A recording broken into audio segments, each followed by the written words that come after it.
Welcome, everybody, again to YouTube's fastest growing sports podcast. This is Ethan and Nick's Trash Boat podcast, and God, it's great to be back. I miss it.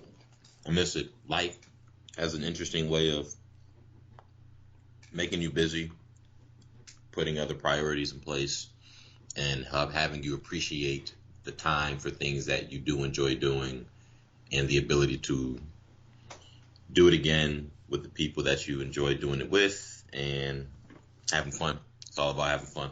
Exactly. And when it feels fatiguing and no longer fun, then you don't want to compromise yourself and force something out.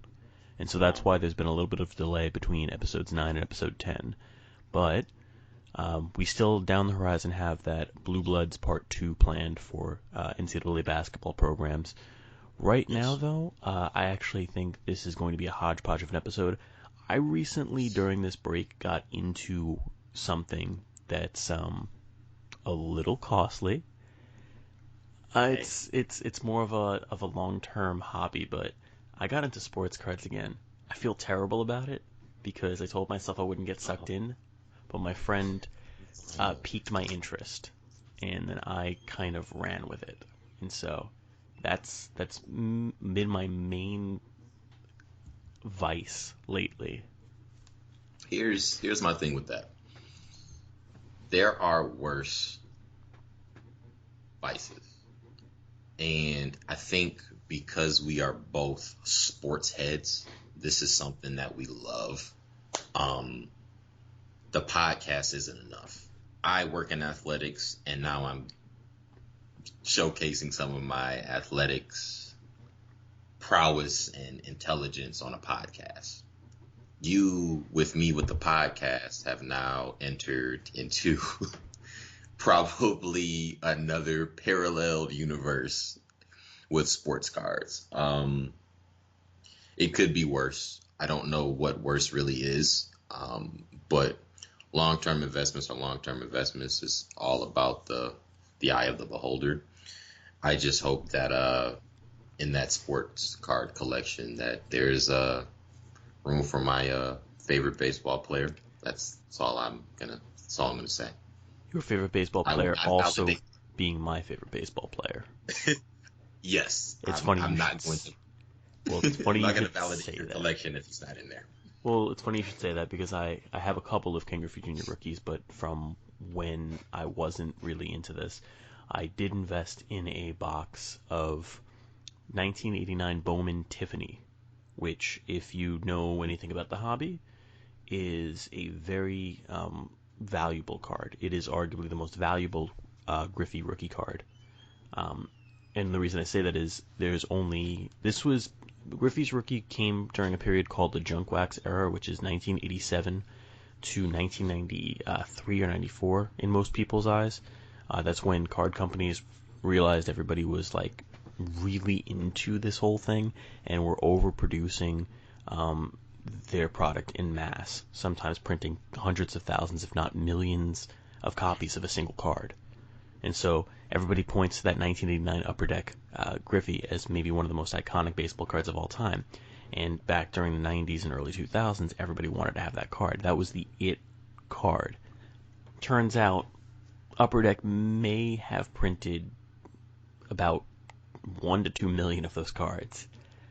Just ridiculously high numbers. And so it's not really all that rare. They can be had for very cheap. The value comes in grading. If you can score a PSA 10, BGS 10, SGC 10, that's where your value is going to come from. Just in general with cards, especially the Junk Wax era, or anything that had mass production numbers, grading is your friend. But just a raw 89 Griffey is not really worth much. This card is one of the rare cards at the time that doesn't have a tremendous amount. This set was only made for hobby shops, specifically. It wasn't made available to the general public. And so there's only about 6,000 of these bad boys out there. And as far as unopened ones, I can't imagine there's more than maybe a quarter left.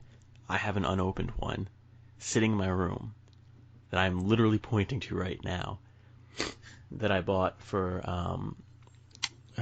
I want to say about 1,400. It might have actually been even less than that. Actually, no, it was less than that. It was about 1,200. When it's going for about 1,500 now. That was only a month ago that I bought that. But I'm very proud of it because the Griffey that's in there, and it's guaranteed to be in there because it's a factory sealed set. If that Griffey was a PSA 10, that Griffey's going for about 8,500 right now. And there's some other cards in that set that are worth a considerable amount. In addition to Griffey, you've got a Gary Sheffield in there that's worth anywhere from 500 to 1,000, I believe. There's a Barry Bonds that sells pretty well. There's the John Smoltz rookie, which goes for a good amount as well. There's quite a bit of value in that box. I'd say in terms of total value, if you were lucky enough to have a PSA 10 for each of those cards, you're probably looking at least $10,000 for that box. But the debatable thing is, do you open it and get the cards graded, or do you hold on to it and keep it unopened? Because over the years, less and less of these are going to remain unopened. And so that's the inner struggle that I'm having with this. As far as other cards go, I just actually submitted to PSA for the first time, Nick. Are you aware of like that whole submitting for grading thing? So I'm familiar with it with other items. Like Pokemon cards? So yes, unfortunately. Wait, have you been burned? Have you been burned by it? I haven't, but I know the process. I know another parallel to that is cars as well. There are only certain cars, even from popular brands like Chevy and Dodge, that are produced, and depending on what car you got from the factory, whether it's car 1, car 10, car 65, car 200, the value in resale is going to be different. So I'm familiar with it. But yes, it was Pokemon cards that did it first. I have that Charizard card at a family house locked somewhere, and I'm on the search. Wait. Your family has a original first edition Shadowless Charizard? Because that is the card. I have an interesting story about how I got that card. Nick, I need you. You can't play around with me here. You have. I'm not. It's a first edition Shadowless Charizard. So I was maybe verify this for me, man. First edition Shadow. So I haven't seen this card. I'm 27. I haven't seen this card for the better part of 14, 15 years. I haven't stepped foot in. We have a few family homes that we own, and I haven't stepped foot in either of those homes for the better part of probably almost a decade. And I remember purchasing a pack of Pokemon cards, 5th grade. It was a rainy day. I had $5 in my pocket, went to a gas station to get a snack, saw that they had 1 pack left, figured I'd get the pack, forget the snacks, thinking rationally as a 10-year-old, right? I opened up the card, I opened up the pack, not the card, and sure enough, it was the last card in the pack. I got a couple water cards, and there was a Squirtle in there, there may have been a Pidgeotto in there. Sure enough, that was the last card in the pack. Hang on. I'm genuinely curious here. Now, I'm hoping from my memory that it is the Shadowless. That one? I'm genuinely hoping that is the one. Because there's a difference between Shadowless and not Shadowless. Yes. If you're familiar, basically being that this one right here that I'm about to show you is the non-Shadowless. Notice how there's like a little bit of darker color in the border. Yes. And the Shadowless does not have that dark in the border. I'm really hoping that one day I muster up the courage to search. If it is indeed a first edition Shadowless, which by the way are very rare, There were not that many made in the grand scheme of things comparative to the rest, because again, first edition being a test set more so than anything else. Yes. If you had one at all, it's serious money. But if you had anything in at least the PSA 5, you're talking $15,000 minimum. You had a PSA 10, that stuff's going for between $150,000 to $200,000 right now. I know. There's life-changing money at stake right now. I mean, they're talking about how there's basically maybe 100 something of those PSA 10s in existence for that first edition Shadowless Charizard. That is the it card in the hobby right now. Um, I would, I would, I don't know how I'd react if I came across one of those. Just at all. I would legit, if that card was still affordable, I'd buy it at a PSA 3. But that is already out of my price range. It has been out of my price range for a while. But no, I'm trying to focus my forte is sports cards, not collectible trading cards, and I'm trying to tell myself that. No, I submitted two things to PSA though. I submitted a 1989 Score Barry Sanders rookie card and a 1992 Bowman Mariano Rivera prospect card. I did them both at a crossover. Both were Beckett, originally graded by Beckett Grading Services, or BGS. The Mo was at an 8.5, and the Barry was at a 9.5. And I did a minimum grade of 10 for the Barry, and a minimum grade of 9 for the Mo. I think I might actually be able to get the Mo up. I'm nervous that the Barry is just going to remain in the holder, and they're not going to do anything with it because they're going to deem that it's not worthy of a 10, because the 1989 Score series were made on like rough cardboard, not with a gloss necessarily, and they're notorious for having chipping or whiting of the edges. And unfortunately, everything about that card is pristine. The centering is perfect, which is huge, and the corners are they're perfect, which is PSA's big thing, is the corner, sharp corners. The left side of that card is rough. It is not chipped, but there's white showing because I think it was just a rough cut. But that card, I'm pretty sure that card was never really handled all that much by a human hand, because the rest of it is in phenomenal shape. But I think I'm setting myself up for disappointment right now. You have hope. You have a lot of hope. But I want to switch gears a little bit. Speaking of rough, just looking at the college football landscape right now. Yes.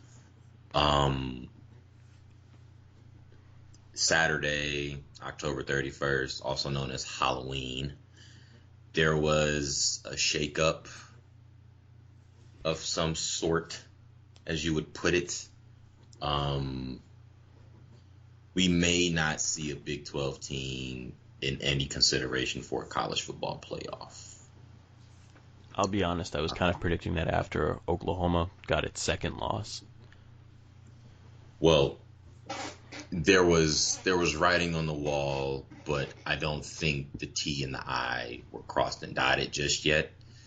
And with the Pac-12 starting up the weekend of November 7th, and the college football playoff rankings dropping November 24th, so roughly around Thanksgiving,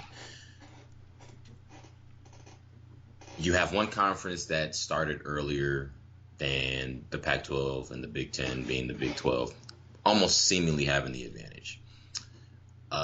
Didn't take advantage of that, so to speak, but we all have our quips and our dismay with the Big 12, especially for their performances. Secondly, I have no idea what you're talking about. It's not like they've lost every single game they've ever had in the college football playoff. Granted, it's not like they have.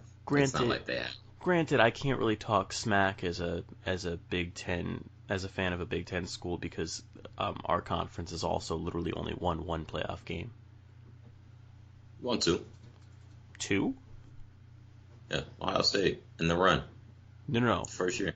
Then, yeah, that is true. It was 2 in the first Yeah, year. so, Sorry, they haven't won so one since the initial playoff. My bad. yeah. So, but as the program itself having more wins than the Big 12 as a whole, but I also don't.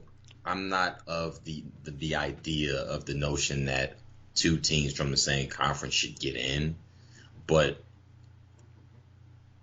it's been a rough season for the Big 12, and there have been sports announcers, commentators, and even experts that have said this may be the year where the parity in the Big 12 is going to be at the detriment of the conference because it's pretty balanced. Anybody can win this conference.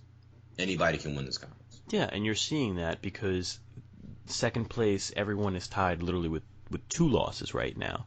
Yeah. Before yesterday, you didn't have a single team other than Oklahoma State with less than 2 losses. Yeah. And now, They chunky. yeah, you are. If you're in that conference, or if you're a fan of that conference, or if you're, oh God, if you're commissioner, what is his name again? I, it's like Bob Bowlesby or something like that. Uh, I I admittedly forgot his name because I just remember seeing it because he's the one that was like entertaining the idea of going up in Yeah, teams. Bob Bowlesby. Bob Bowlesby. All right, I'm glad I remembered that so I don't sound like an idiot right now. I mean, I do because I wasn't confident in it, but whatever.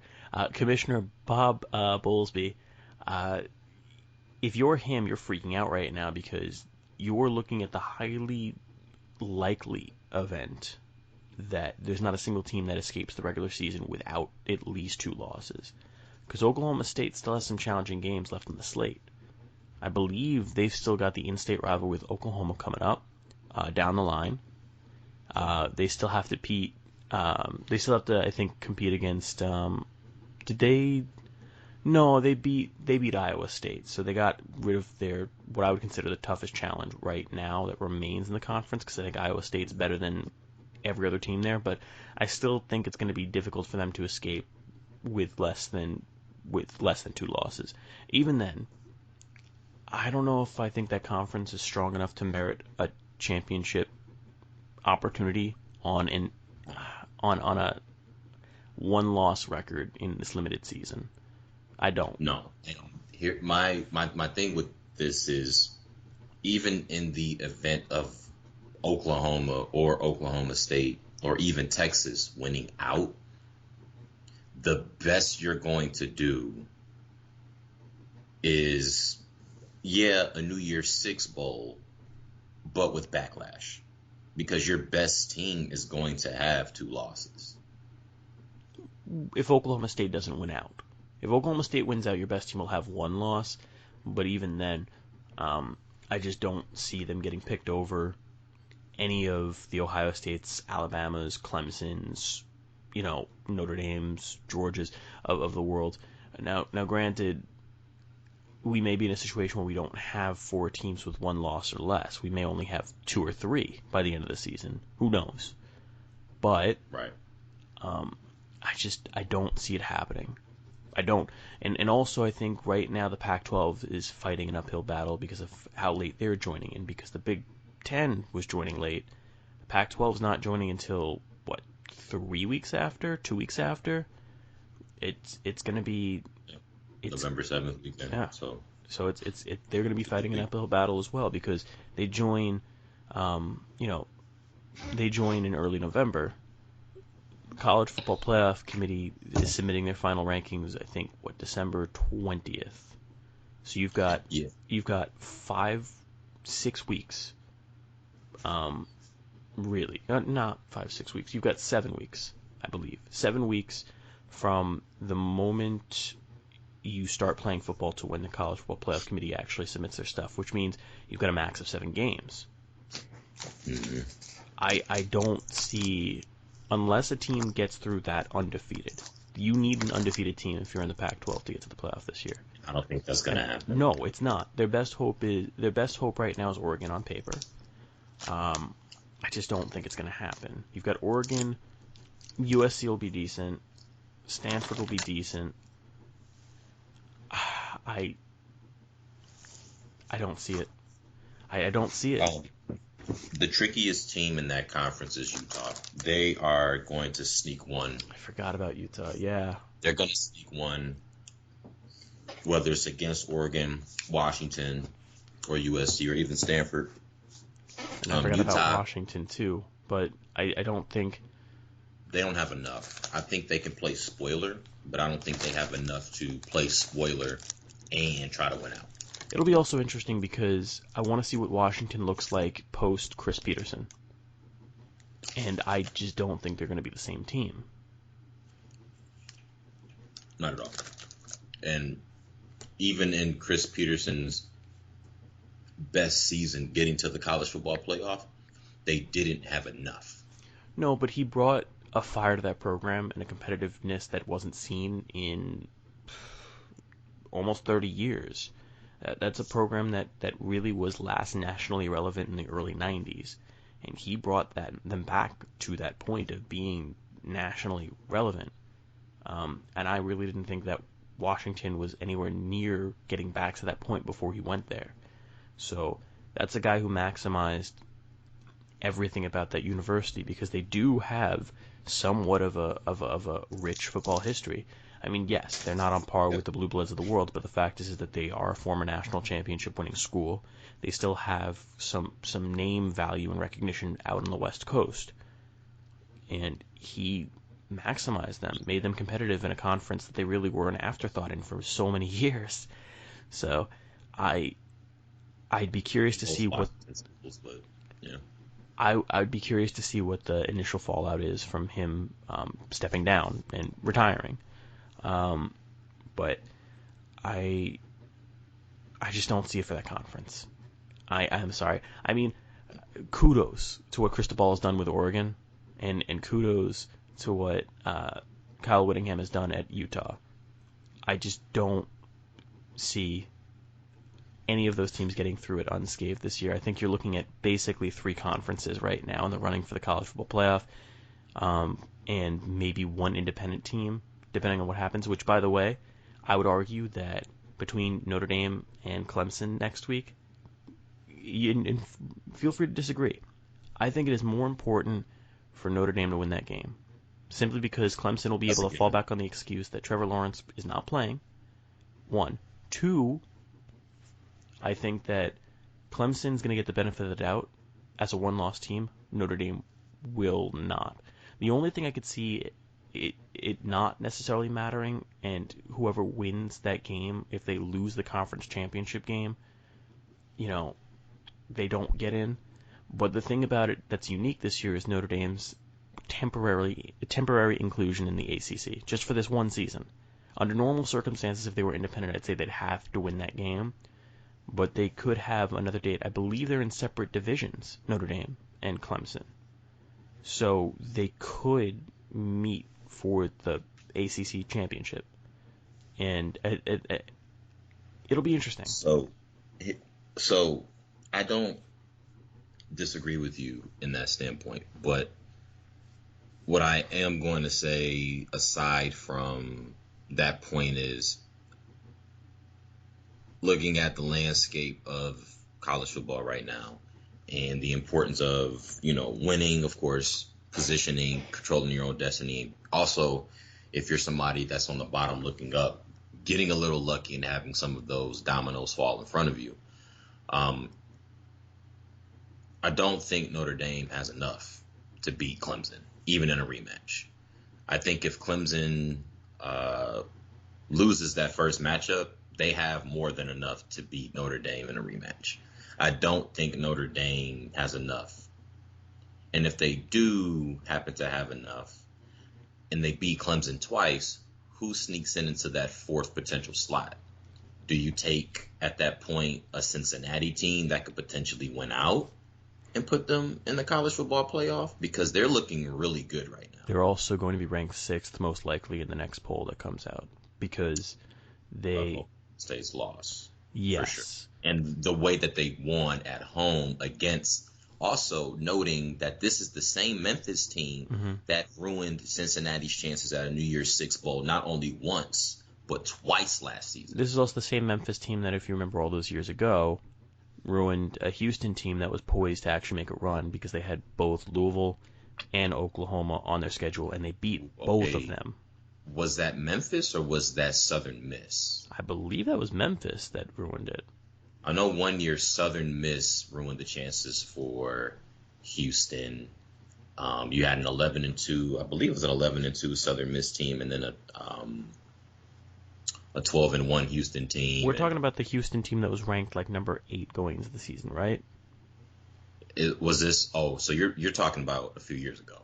Oh yeah, no, I'm talking about okay. a Houston team. I was speaking. I should have been clear in the era. I was referring to the BCS era, where the air raid offense was. I'm talking about the Houston team where it was Tom Herman's second year there, because in his first year he had gone 13-1 with the number 8 ranking, and then in the preseason there were high expectations that they were going to be the first, mid-major school to play for a national championship, or G5, I guess.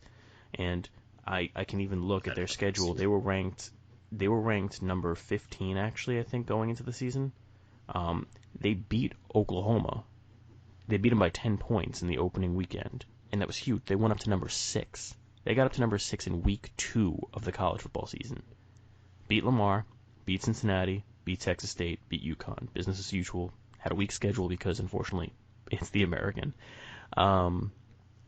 Which is the king of the G5 conferences, but it's still a G5 conference.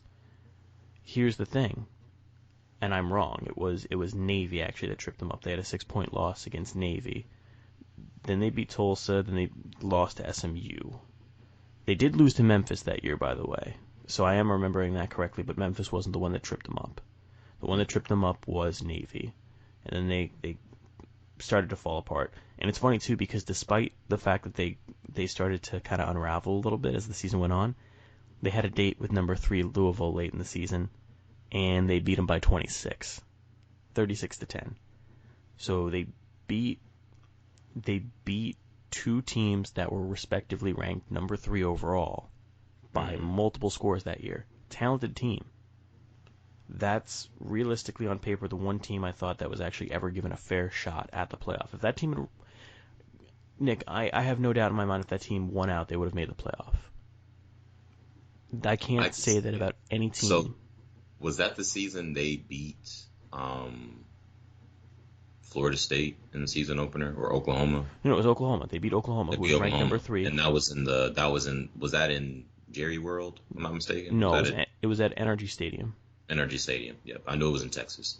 Yep. Yeah, like and Oklahoma had a fairly fair season that year as well. So just looking at the college football landscape, let's say Notre Dame beats Clemson next week, November 7th. Mm-hmm. And then they meet up in the ACC championship game and they beat Clemson again, right? Let's say that happens. I don't think it will, but if it does, Clemson's out. Let's just say it happens. Okay. Do you now have to consider a Cincinnati team that wins out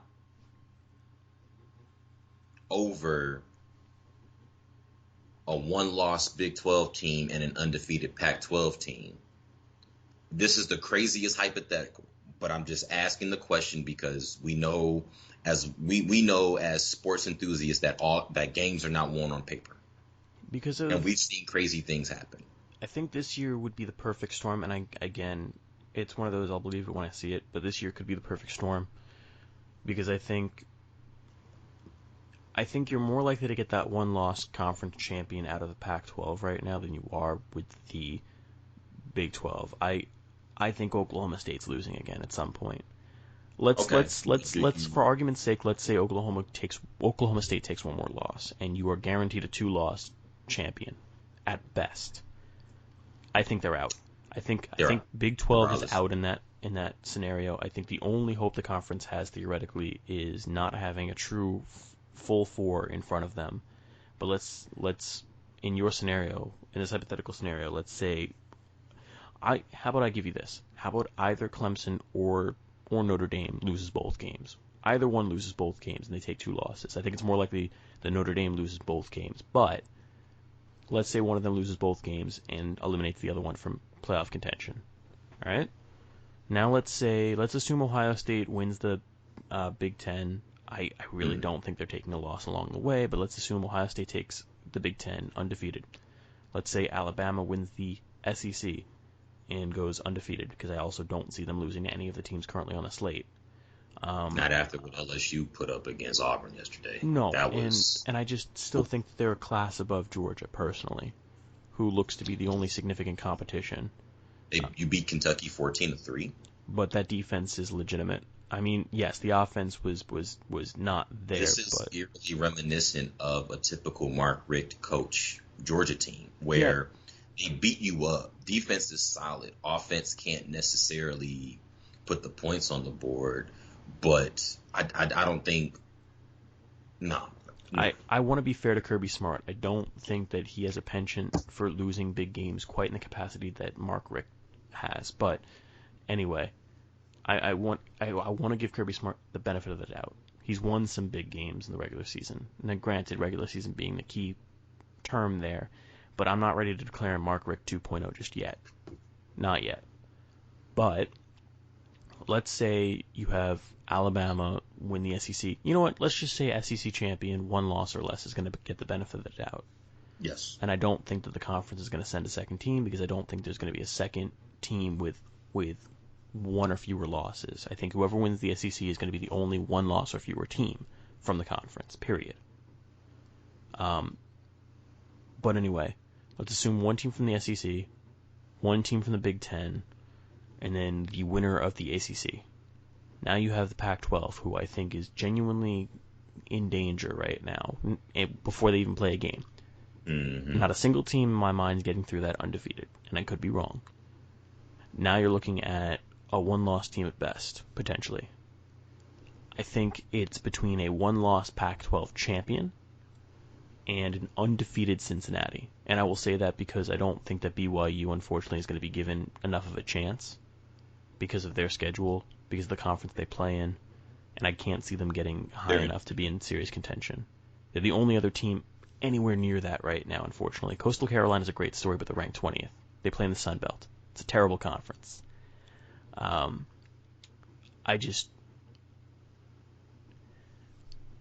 think it's Cincinnati or bust this year for them.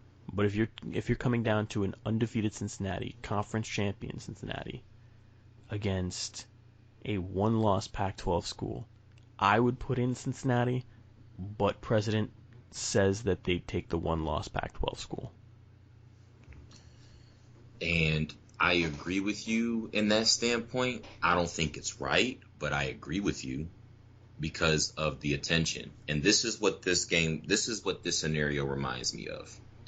Florida State versus Northern Illinois. And then Oklahoma versus UConn. These were in the BCS era. UConn and Northern Illinois. UConn really had no business being in a BCS championship. BCS game at all. I didn't mean championship game. I apologize. I just don't like conference auto qualifiers, period. They're stupid. Northern Illinois did everything that Cincinnati is trying to do by winning the games that they needed to win out, because they started the season ranked. Was this during the Jordan Lynch era, by the way? This was. He was the team. And they lost to Florida State, which was a very unimpressive 38-10 win. I watched that whole game. It was an unimpressive 38-10 win by Florida State. I am of the faction that I will take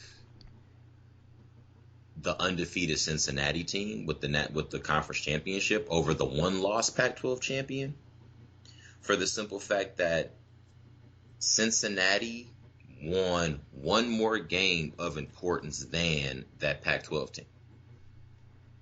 But thinking from the financial aspect of things, let's say that team happens to be, I'm feeling very frisky with my imagination right now.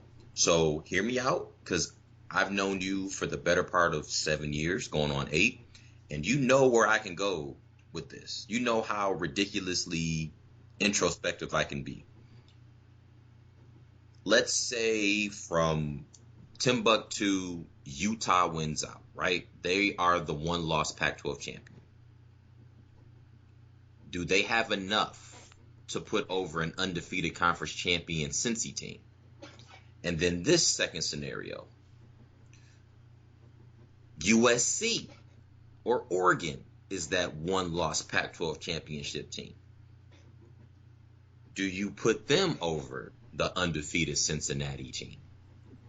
I think history says yes in every scenario, which is a shame. Even with Utah. You're talking about even with Utah. Even with Utah, because they're going to look and say it's a major conference. They played a better slate of games. Strength of schedule is going to be higher. It's unfortunate. And here's my issue with what you're saying, because you're absolutely right. And I'm right for even pitching this, because you remember the Fiesta Bowl in the BCS era, Boise State versus TCU, and that game caught a lot of flack. It was such horse crap. You put it together, literally the number 2 and number 3 teams in the country against each other, or the number 3 and number 4 teams in the country. I think it was the number 3 and number 4 teams in the country together, instead of having them go in separate games. It was BS. That's why I asked about the financial grab. You remember, was my imagination false in those scenarios? Because here's the thing. The logic says put the undefeated team in. My heart is literally beating money, money, money, money, money, money, money. Even Utah, as a name grab, is stronger than Cincinnati because of the conference they're affiliated with. Now,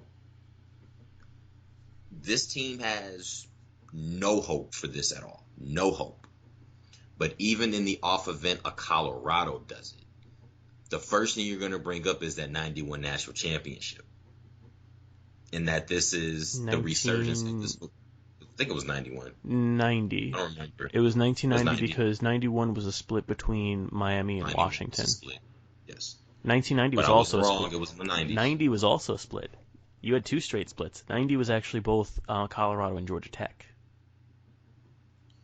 We haven't seen a relevant Georgia Tech literally since then. Even with the Reggie Ball, Calvin Johnson. Triple option, yeah. You want exciting football in Power 5? Do you want it to come one-dimensionally? Do you think that the forward pass is a thing of the past? Or just a passing fad? Which is the most ironic part about that offense. I'm sorry, guys. But even Tashard Choice isn't the most well-known name from that triple option offense. It happens to be wide receiver Demaryius Thomas. You mean the guy that caught the dagger pass in the AFC divisional round against, or was it the divisional round? No, it was the wild card round. It was a wild card against the Steelers. Against the Steelers, and essentially the legend of Tim Tebow was cemented. I won't even say born, but cemented. And then every single Broncos fan proceeded to forget about him when Elway announced that he had gotten Peyton Manning. But I want to point out that during Tim Tebow's win streak, that it got snapped by the Detroit Lions. I just had to put that out there. Hey, we got to give you what you can. The fact is that if you're a Lions fan, you take what you can get. When you have an 0-16 season, but an undefeated preseason, you do have to take what you can get. The Detroit Lions, 0 Super Bowl championships, but we had 1 Barry Sanders. So eat it, NFL. And 1 Megatron. Yes. 2 of the greatest players at the positions, and 2 players that both retired early. And it's not because of injury. No. Because they were just sick and tired of losing. I think Megatron I feel for even more, because I don't think Detroit made the playoffs at all during his time. And at least Barry had a couple. They did? They made the playoffs. How many? Wait, what years did they make the playoffs with Megatron? I forget.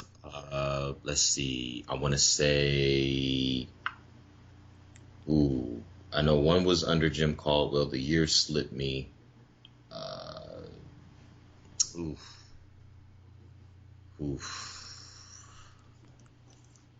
Give me a second. I'm going to look this up. I should know off the top of my head. I was going to say the burden of proof is on you for this one because I just assume the Lions have missed the Yeah. playoffs in almost every year since like 1999.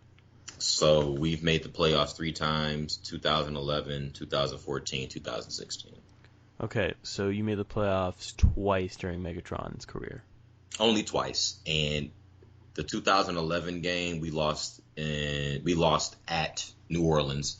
That was a shootout. We weren't going to win that game. And then the 2014, the failed pass interference call when we were at the Cowboys, which should have been a win. And then by the luck of the draw, the Des Bryant, failed a catch call against the Packers, which historically has been proven that you cannot beat two NFC North teams in back-to-back playoff games. It is one of the toughest divisions to play in the playoffs. And you have to see them back-to-back weekends, one at home, one on the road. Specifically, the one on the road is always going to be the toughest one. But back to the college football playoff. Yes. Yeah, I love the tangents. I'm with you. I just feel as if even with the revamping of how we crown our national champions, that a group of five, a mid-major school, is always going to get the short end of the stick. No, I'm 100% with you on that one. That's my point, is that I don't think they're going to get the benefit of the doubt. I don't think it's fair, but I just don't see it happening. And it's funny because you want to talk about compelling, you want to talk about storylines, you want to say, oh, marketability. The Pac-12 is going to have way more marketability there. How are you so sure of that? I don't understand why anyone could make a statement so arrogant when, realistically speaking, America loves an underdog. I think, if anything, it's more compelling. It's much more compelling. They can control it. Yes, but remember, if they can control it. Right, but I think that you have to take that chance where, sure, Cincinnati could get in, and maybe they make a run, or they could get absolutely freaking clobbered. But I think you have to take that chance. Otherwise, you're never going to see it. This Cincinnati team looks about as legit as a G5 team has looked in a while. I mean, granted, again, they're not playing. Ooh, you can't forget about UCF a couple years ago. Okay, it hasn't been fair. It hasn't been a while. You're right. It's been 3 years. But to your point, though, it's been 3 because years.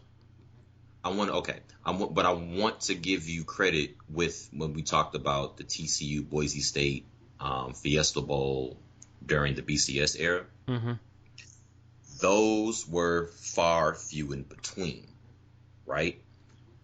Well, yes, you had those schools, but you also had, I think it was 2008, Utah, I believe. 2008 Utah played against an Alabama team that just missed out on making the national championship game because they had lost to Florida. I have to bring it up. Utah in 2008 legitimately had a claim to being the best team in the country that year. They finished undefeated. Ramrodded them during their regular season at home.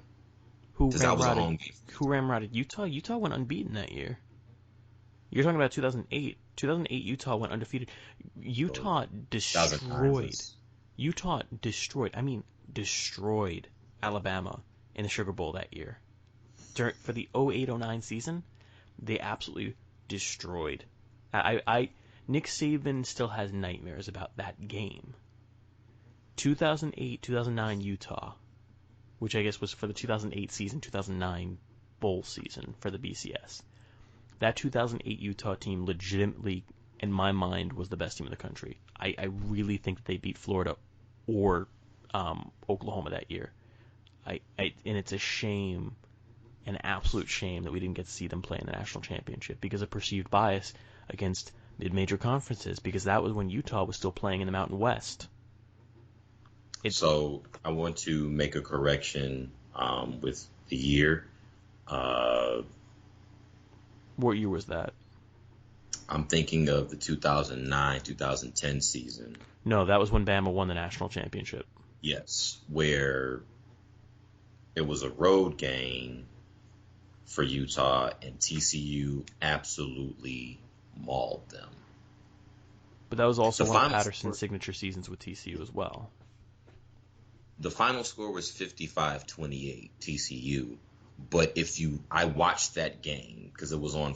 I think it was on either Fox or CBS. I remember watching that game, and Utah got lucky because TCU made some critical mistakes, but that game could have easily been almost either 55-7 or 75-70 whatever to 28. It was a very bad game, a very bad showing.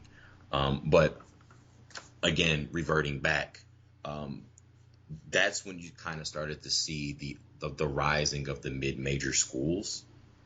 I didn't necessarily consider TCU a mid-major school just because of their history in the Southwest Conference. I know, but they were mid-major because, again, They- at the but time they they were were. playing in the Mountain West. Anybody Yes. playing in the Mountain West at the time was considered mid-major.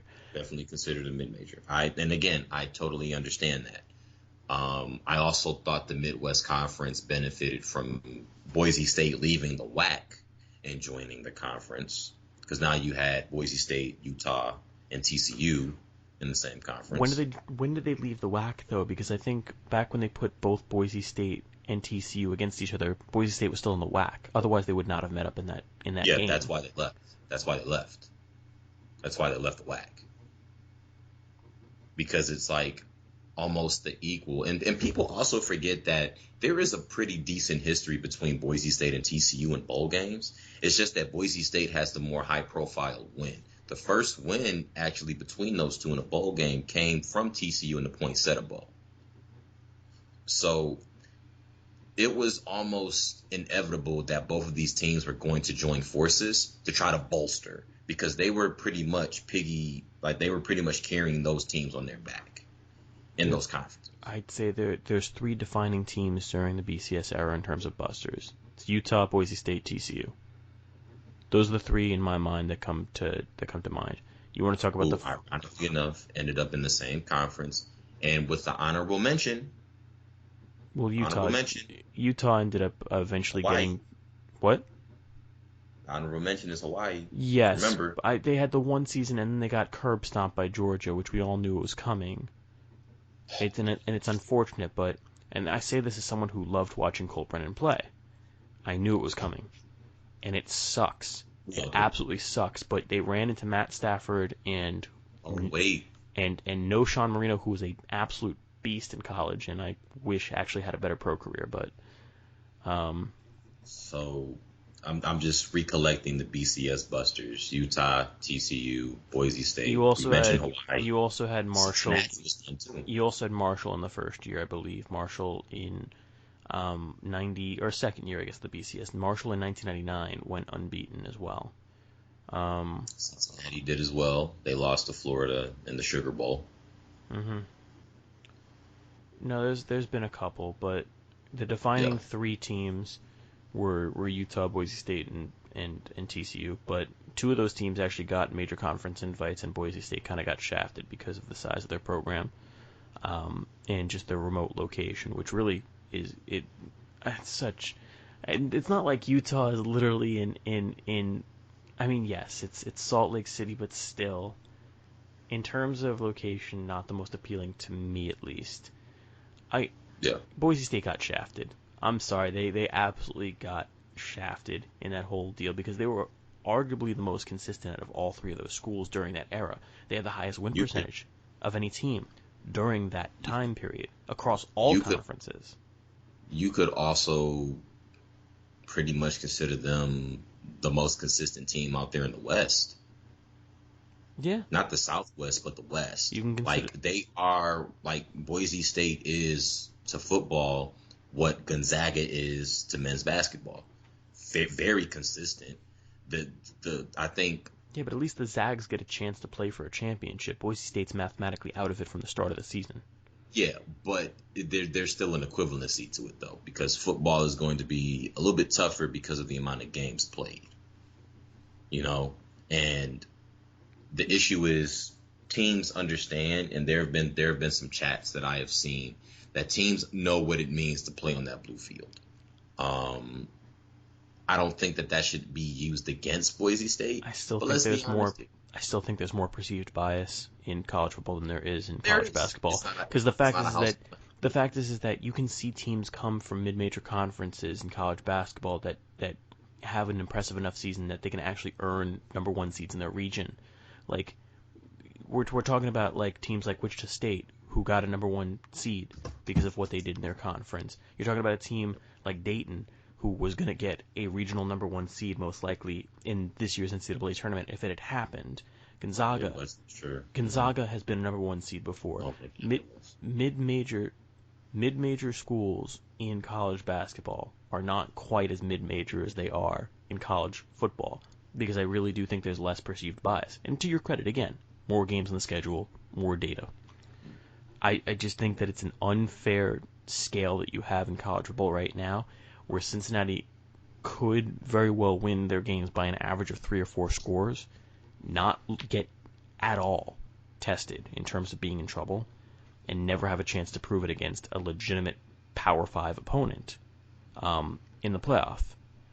And it's just, to me, there's always going to be a little bit of a stain on college football until you either expand the playoff to allow for a team like that to get in, or if you're the committee, sack up and put Cincy, if they went out, in. If you don't have 4 other undefeated P5 teams, why the hell not?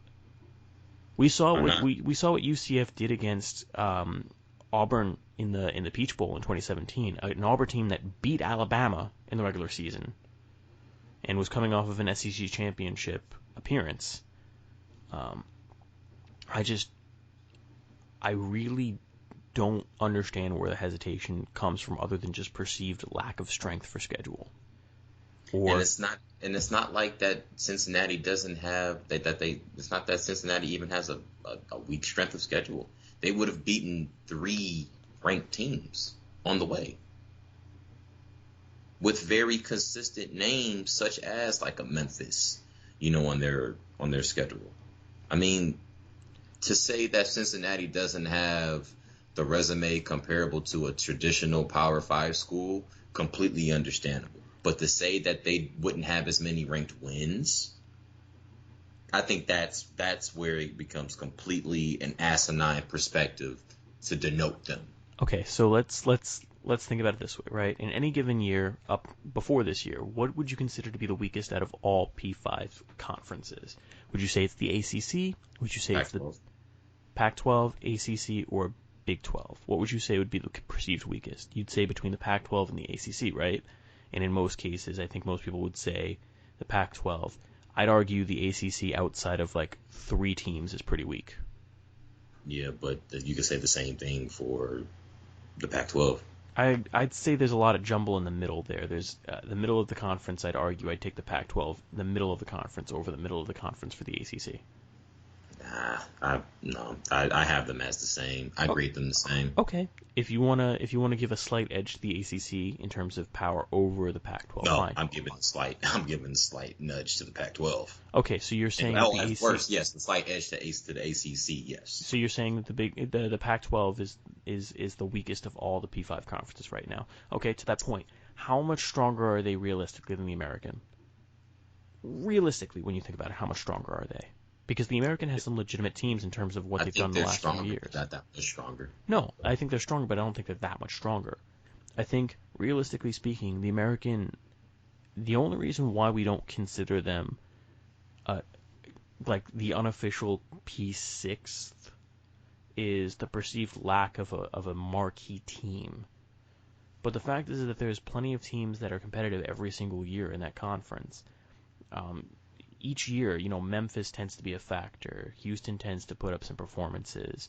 You've got, Cincinnati, UCF, USF. There are teams that'll be competitive each year. Maybe not in any given year, like consistently a threat, but there's quite a few schools that I would not consider joke schools in that conference that can just surprise you. And I'd say at least half of that conference had teams that have put up good seasons within the last 5 years, like really good, respectable seasons. So They're definitely by far the strongest of the G5 conferences, but I'm really not convinced they're that much weaker than whomever is deemed the weakest of the P5. And that's why I just don't like the fact that it's treated like there's this huge gap from the bottom of the P5 to the top of the G5. Especially when a lot of these top G5 teams not only can beat the bottom P5 teams, but absolutely just wreck them. That's the thing that bothers me so much, is that for some reason a mid-tier P5 school, a team like, let's say, in Indiana, who I would consider a mid-tier P5 school because they're good for 7 or 8 wins each year, occasionally even 9. I hate the fact that that is perceived as a tougher opponent than an 11-win team from the American, or a 10-win team from the American. Why? Because they play in a tougher conference? What's the point of playing in a tougher conference if you're getting bodied by every single challenging team you play, and you're beating up on the lesser teams? If Indiana has 9 wins in a season, goes 9-3, but their wins are all against teams that are sub 500, or their best win is against a 500 team, and the teams that they're beating are all bottom feeders, why are they perceived to be a tougher team than a 10-win team from the American, who may have beaten another 10-win team along the way? Or that team, or a couple teams that have 10 wins, but amass those 10 wins later in the season after their matchup. Right. And that's where I think there needs to be a little bit more forward thinking in terms of how we evaluate these teams. Because to me, UCF getting boxed out, not only in the way they did, it's not the fact that they got boxed out in 2017, it's the fact they didn't even get close. That upsets me. And yeah, I know we're running a little bit close to the time right now. I see that we're coming up on about an hour, but still. No, I know. You're telling me, 15 more minutes, but I think let's see where we go. But the fact is, this is an interesting conversation, and I think there's no perfect way to evaluate this, but I think there's a better way to evaluate this, and I think you can do it. I think you can do it even without expanding the playoff. I personally love how competitive 4 spots are, but I also want G5 teams to have a chance and not be frozen out from the start of the season. And if the only way to do that is to expand to 8 teams, then so be it. I don't want automatic qualifiers, and I can't stress that enough. It becomes too much like the NFL if you have an auto bid for conference champions and you have an auto bid for highest ranked G5. So, to that point, and the automatic qualifier thing is always something that we draw on, especially from the BCS era.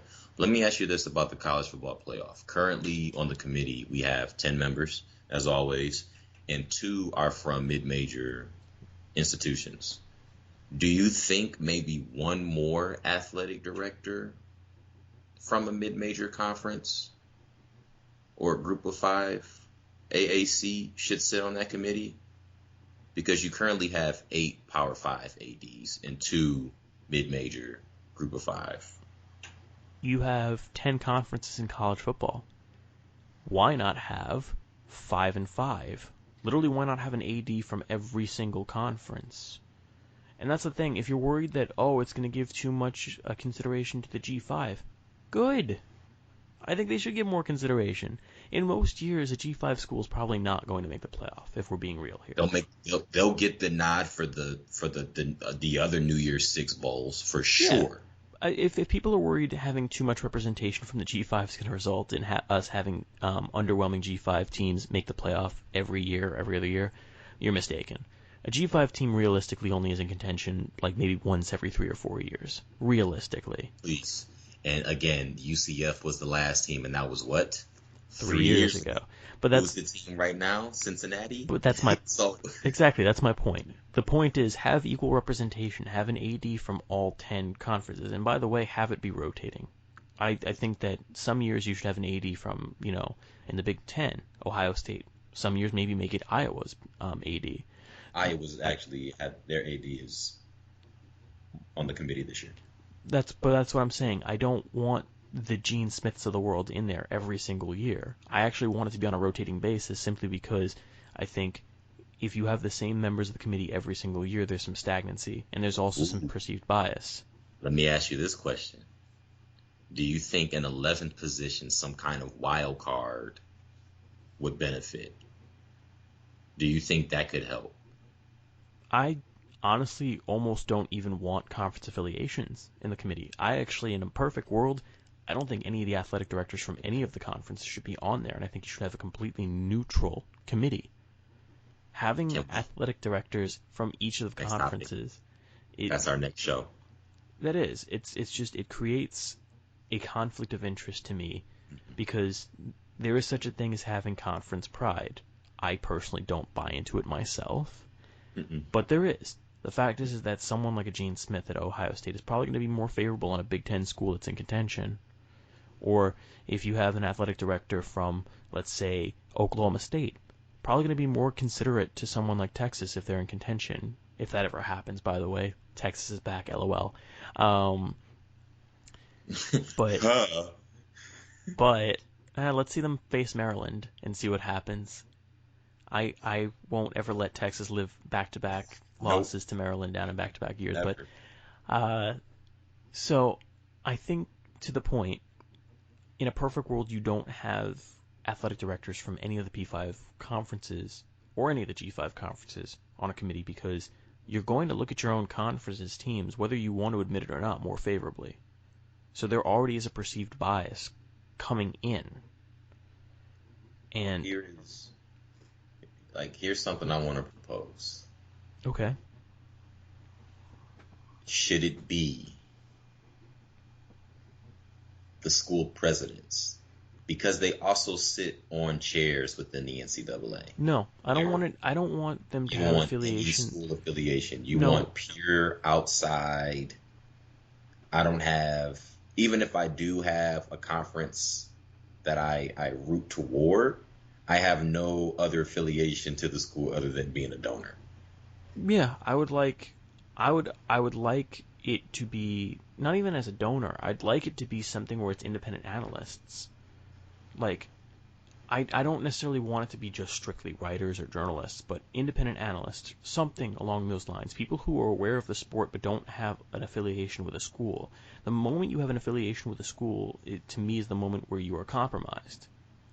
Me and Ethan are in agreement with this. We want somebody we want a committee that they know isn't going to feel a loss Like, if a certain school doesn't make it. Condoleezza Rice is actually a shining example of someone who I'd want. Someone like that. She follows the Yes. game very closely. She doesn't have a tie to a school. Sure, she might have gone to one of the schools. I actually don't remember where Condoleezza Rice went to school, but Stanford. she went to Stanford? Okay. Stanford. So she's an alum of a P5 school, but she doesn't have any current direct ties there. She doesn't work for Stanford. And Again, that's my point. other than probably being a donor. Okay. But And that's the point I wanted to make, because you're going to have these high-profile spokespeople that we're looking for that are going to have a tie to a certain Power 5 school. I am in agreement that I don't want any athletic directors, which is also why I kind of threw in the caveat of even the school presidents. But to your point, just because you attended the institution doesn't mean you necessarily abide by what the institution does within this scenario that we're talking about. Right. Condoleezza Rice, that's actually why I asked the question. And I was going to bring up Condoleezza Rice for that fact. I just don't want any current employees at the university. To me, there is a potential for a conflict of interest there. If you are currently an employee I mean, I get it. When the committee has discussions about OSU, and I'm going to pick on Gene Smith again, and I'm so sorry, but when they have conversations about OSU, another disadvantage of this is that he has to recuse himself of all these conversations. He has to leave the room. He can't participate in these. And if you're talking about a team like that, that's a huge disadvantage to a school as well. So they're both advantages and disadvantages of the current system. And the fact is that anytime you're talking about an Ohio State, they immediately go from 1080s down to 9 because he can't participate. And it's the same for an AD on another school that would be contending. But I'd rather have a situation where you don't have that inherent bias that you're going to see from an employee of a school, whether they want to admit it or not. I'd rather just eliminate that altogether and just not have an employee of the university be a member of a college football playoff committee. And or if you want to keep it that way, don't have them be members of that committee for a set period of time or until they resign. Have it be a rolling system where every year you rotate out and have representation from everyone. That may be a more realistic scenario than the one that I'm pitching, where you don't have an affiliation to a school, but have it be rolling then. Don't have the same committee each year. Rotate out people. The only people staying the same maybe are the ones that don't work for the universities themselves. But I don't want to see people like, and no offense, he's been wonderful, but I don't want to see Kirby Hocutt there every single year. That's the point I'm trying to make here. And maybe it'll have a positive effect on being more forward-thinking for the playoff. But we definitely need more G5 consideration. Because I get it. It's they're weaker conferences, but I'm willing to bet if you put Cincinnati on a neutral field right now against, let's say, a Notre Dame, that game's a lot closer than people are going to give Cincy credit for. Also, if that Cincinnati team that played Memphis this past weekend is on the field against that Clemson team, Cincinnati beats Clemson this past weekend. And you're not going to convince me otherwise. With how slow they played in the middle of the game, Clemson, with how they shut down momentum-wise in the second quarter, I'm convinced Cincinnati goes out there and beats them if they play. Maybe you don't agree with me on that one, but I think this weekend's Cincinnati team beats this weekend's Clemson's team. Who looked better? And don't tell me, oh, well, Boston College was a much better team than Memphis. Are we sure about that? No, I wasn't going that way at all. I would put Memphis and Boston College pretty much at like the same stratosphere of talent.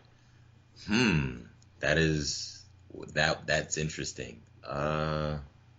No, and granted, I'm cherry picking for one weekend, but I'm picking a weekend where it's the same weekend. It's not. I'm not picking, Cincinnati of week 1 versus Clemson of week 4. No, I'm picking games from the same weekend. They played on the same day. These teams played at the same time on the same day with the rosters they had. One was on ABC, the other one was on ESPN, so they were. But that's my point. Yeah. And granted, yes, they were without Trevor Lawrence, but they were with one of the top QB recruits in the country, a highly touted freshman, a player that they thought they weren't going to suffer much drop-off with. And early on in the game, it didn't look like it, but they stalled. They had to come back. They were down 18 points, and they had to come back. That doesn't happen if they fall down to Cincinnati. If Cincinnati has that 18-point lead, Clemson has an L right now.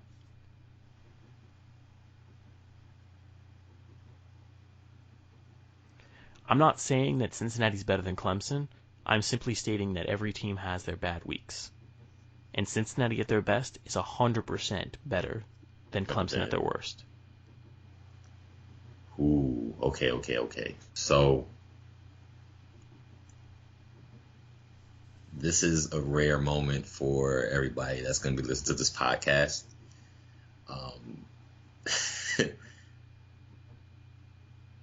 I'm going to agree that this Cincinnati team that played at the same time on Halloween at noon would have beaten that Clemson team.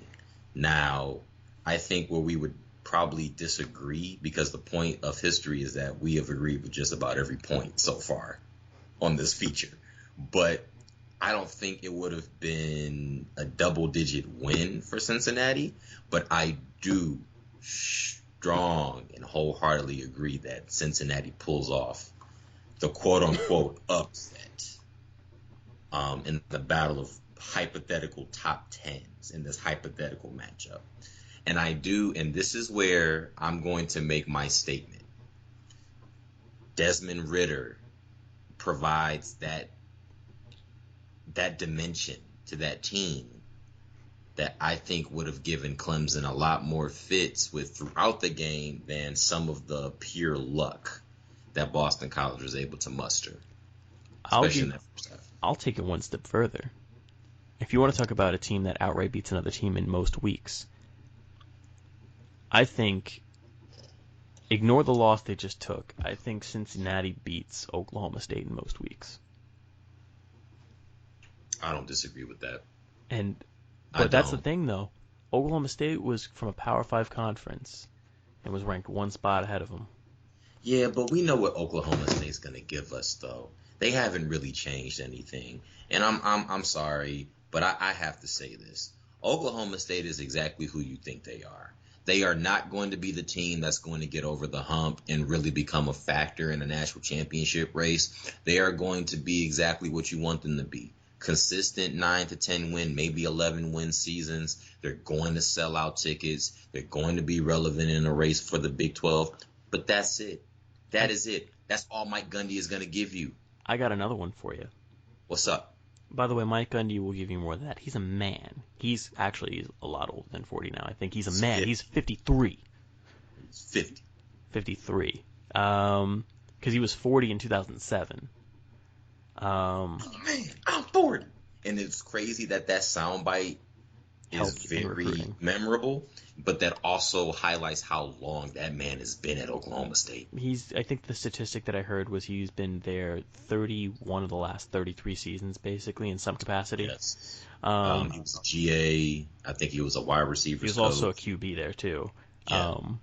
But, no, to my point, I'll give you another step forward with this, another step further. I'll take it one more step further. This Cincinnati team we saw this weekend that played on the same day as the Georgia team beats that Georgia team. And that Georgia team was also ranked in the top 5.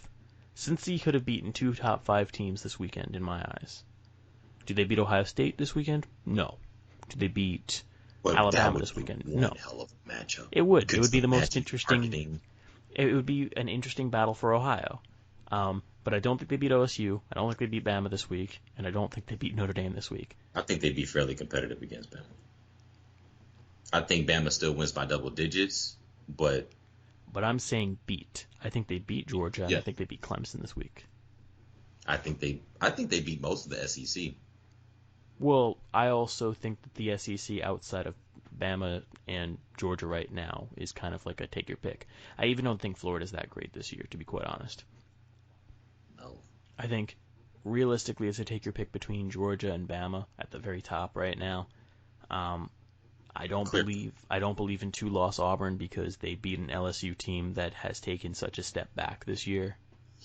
They lost a lot. They lost a lot. And this is the first time. They lost 13 players to the draft. Yeah. Ed Orgeron is legitimately starting from scratch. Yes. Because he was gifted Joe Burrow. He didn't recruit him and mold him. He was gifted. He also had, Justin Jefferson as a legit number 1 receiver. Jamar Chase is still there. He had Clyde Edwards-Helaire, who we're seeing as a pretty good running back at the next level. What is he, top 5 in rushing in the NFL right now? I don't know if he's top 5 in the rushing, but he's definitely out of the rookie running backs, he definitely is the cream of that class right now. Let's see what DeAndre Swift does now that he's being handed the keys to the backfield in Detroit, but right now... I feel so bad for Kerryon Johnson. I feel really bad for him. You know what? On a selfish note, as someone who is currently a DeAndre Swift fantasy owner, I don't feel bad. Because I really want Swift to get them carries. But as a Detroit Lions fan and the investment that we were putting behind Kerryon Johnson, I feel bad. Injuries are always a part of the game. I'd be more insulted that you brought in 50-year-old Adrian Peterson to take up a significant share of carries. And I'll tell you what the issue it's not an issue, but what's going on was not the expectation. Adrian Peterson is a professional. Adrian Peterson also happened to play against the Lions for years, playing in the same division, correct? He was originally brought in as the mentor to a very young running back group. And the reason that is, specifically speaking, somebody who takes care of their body exceptionally well. That was Kerryon Johnson's issue. DeAndre Swift coming in as a rookie, Adrian Peterson has one of the greatest rookie seasons of any position in NFL history, right? So he can take you through the motions, the highs, the lows, the ebbs and flows of what it means to be a rookie. Nobody expected Adrian Peterson to take 35% of the carries to start off the season, especially considering Kerryon Johnson and DeAndre Swift were healthy. We were not expecting that. I know what goes on in the mind of a player like Adrian Peterson. He wants to be the mentor, but also wants to establish who he is, okay? But seeing DeAndre Swift come on, I'm enjoying it. I also want to point out that it's been almost a decade since the Lions have had a 1,000-yard running back in a regular season. That last running back was Reggie Bush. We went to the playoffs that season. That's a name, by the way. Reggie Bush is a guy who I really, really want to give more awareness to because, sure, he didn't live up to the expectations that were set for him in the NFL draft. And this will be my last point, Nick, I promise. But Reggie Bush legitimately has had a very, very respectable NFL career. And I think people forget just how useful Reggie Bush really was simply because he wasn't your prototypical every down back in the NFL. But Reggie Bush legitimately... it's a shame. If he didn't have the expectations coming out of college that he did, being the number 2 pick in the draft and being a former Heisman winner, you look at his career and think that was a very productive all-purpose guy. 5,500 rushing yards for his career, sure. But he also, in terms of total yards from scrimmage, had about 9,000. And if we're talking about his not yards from scrimmage, but rather his all-purpose yards, you start to see here's a guy who legitimately is one of the better all-purpose guys we've had recently. Do I think he's a Hall of Famer? No. But I do think he needs. But I do think he needs to get a little bit more credit. He deserves a couple of roses. He deserves a few roses. Again, okay. So if Reggie Bush were drafted in today's evolution of the running back, because everybody loves the Christian McCaffreys of the world, correct? Mm-hmm. The Le'Veon Bells of the world. Do you know what running back really established that shift in the use? What? Do you know what running back for all-purpose purposes? Purely all-purpose, especially with how they're drafting running backs now. Do you know what running back cemented that shift? Give me a moment. We're talking recently? Like how recent? We can go as recent as 2011, 2012. Fantasy Nightmare. That's the biggest hint I can give you. Fantasy Nightmare. 2011, 2012. For the life of me, I was going to go earlier than that. I was honestly going to say someone like a Jamal Charles, but please, by all means. That's exactly who started it. That's exactly the running back. Because Jamal Charles is a track and field guy. For people that don't know, his PR in the 110-meter high hurdles for the men, 13-13. That is Olympic A standard. He would qualify for the Olympics in just about every single country in the world, including America. Man, I love how you can bring this expertise into the conversation because I'll be honest, I don't know diddly about track. He is a track and field guy. So his awareness, especially when it comes to straight line open field, was met with his underrated ability, which was highlighted in the NFL Combine when he was drafted, his ability to catch the ball. For some reason, the Chiefs always get a little lucky with these kind of gadget players that end up blowing up. But Jamal Charles paved the way for what is now becoming the new norm for running backs. Yes, you have your Roger Craigs, you have your LaDainian Tomlinsons. I'm not taking anything away from them. But those guys were the exception to the running back rule. But I think you see Jamal Charles helped establish that as the rule. I think there's two tiers of it though, of those all-purpose guys, because I'd argue they're the Jamal Charles. I don't think I'd compare him to a Reggie Bush, because Jamal Charles was still going for over 1,000 yards rushing every season. Some years going for 1,500. The reason why I say this, Nick, I consider Reggie Bush more of almost, and I hate saying this because it definitely demeans Reggie Bush in a way, but I have to say it. Bush was kind of a poor man's Darren Sproles in that sense of being an all-purpose guy who had a ton of yardage in kick returns, punt returns, but also put up a respectable number in terms of rushing, despite not getting a ton of attempts. But I'm saying there are guys like that, and then there are guys like the Christian McCaffrey, who I think the best NFL comparison actually for him is Marshall Faulk, who put up 1,000 before he did. Yes, and I want to say this point though, because of the different running styles. Reggie Bush was never a between the tackles runner. So to still have a few 1,000 yard or a couple 1,000 yard rushing seasons in the NFL, not really being that type of running back, but understanding that in the open field is where you are, your prime, your key, that's where you're going to make it difficult for defensive coordinators. I still do believe that even in today's era, he may not have been the 1,500 yard back.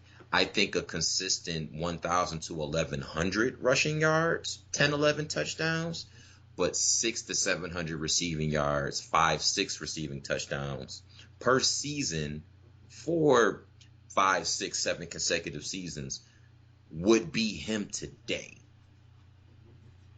I think, and again, like we're talking about guys like a Christian McCaffrey, even a Marshall Faulk, even Jamal Charles, who are fantasy football nightmares. Well, let me ask you something. His stats today resemble something like Kamara before this season. Kamara before this season realistically was not a guy who was going to get you 1,000 rushing yards, but because of how much he was used in the passing game was still worth a lot. Kamara's average season was basically 700 to 800 rushing yards, and then like another 600 to 700 receiving yards, a ton of receptions, and a ton of touchdowns between rushing and receiving. But wasn't a guy that was going to hit 1,000 in either category. Do you think that was essentially what Reggie Bush's ceiling would have been if he played today? I think because of his dynamic ability outside of the tackles, he still would have been able to achieve 1,000 yards rushing. I think that's where we kind of we don't really pay attention to in the standpoint for Alvin Kamara. He's not that guy. He's more of the between tackles guy who just happens to have excellent hands and can run decent routes. He was used in that same manner in college at Tennessee. I think 1,000 to 1,100 yards, 11 touchdowns, 500 to 700 receiving yards, 5 to 8 receiving touchdowns for Reggie Bush for 5, 6, 7 consecutive seasons. In today's game, if he were drafted, not far out of reach, not a stretch, not even in the Kobe Bryant Bikram yoga stretch quote. It's not out of reach at all. But I love how we're highlighting Reggie Bush and the other running backs, because in other podcasts it wouldn't have happened that way. Which is to my statement, Reggie Bush deserves a few roses for his NFL career. He deserves a few. Anybody who cracks 10,000 all-purpose yards had a quality career. Maybe not a Hall of Fame career, but a quality career. It's like, dang, what happened? But then you look back and it's like, oh, he did this. Okay, he did it in 8 seasons. It's not like he was a compiler either. But think about it though, Ethan. The average shelf life of an NFL player is 3 years, right? Right. The average shelf life of an effective NFL running back is 5 to 7. So he has one more season over that, at the minimum, 3 in the max, right?